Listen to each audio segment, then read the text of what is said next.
पूर्व अग्निवीरों को CISF BSF में 10% आरक्षण। पहले बैच को आयु सीमा में 5 साल की छूट मिलेगी।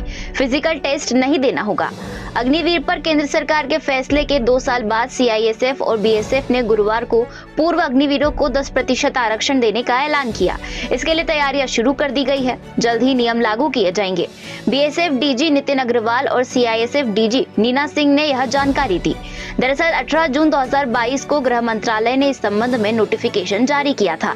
इसमें कहा गया था कि सीएपीएफ और असम राइफल्स में पूर्व अग्निवीरों को 10% आरक्षण दिया जाएगा। सीएपीएफ के अंतर्गत बीएसएफ, सीआरपीएफ, आईटीबीपी, एसएसबी और सीआईएसएफ आड आती है।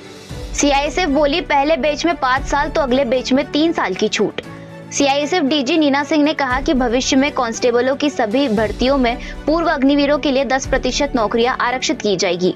फिजिकल टेस्ट नहीं देना होगा। उम्र में छूट दी जाएगी। पहले बैच को आयु में छूट 5 साल की रहेगी, लेकिन अगले बैच से ये छूट केवल 3 साल की होगी। बीएसएफ डीजी नितिन अग्रवाल ने कहा कि अग्निवीर योजनाओं से जवानों को 4 साल का अनुभव मिला है। वे पूरी तरह से अनुशासित और प्रशिक्षित हो चुके हैं।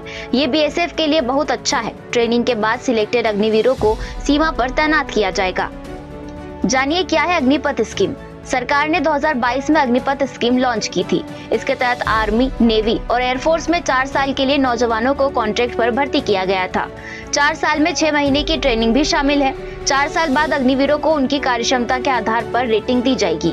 इसी मेरिट के आधार पर 25% अग्निवीरों को परमानेंट सर्विस में लिया जाएगा।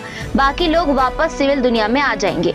इस स्कीम में ऑफिसर रैंक के नीचे के सैनिकों की भर्ती होगी, यानी इनकी rank personal below officer rank यानी पीबीओआर के तौर पर होगी। इन सैनिकों की रैंक सेना में भी होने वाली कमीशन्ड ऑफिसर और नॉन कमीशन्ड ऑफिसर की नियुक्ति से अलग होगी।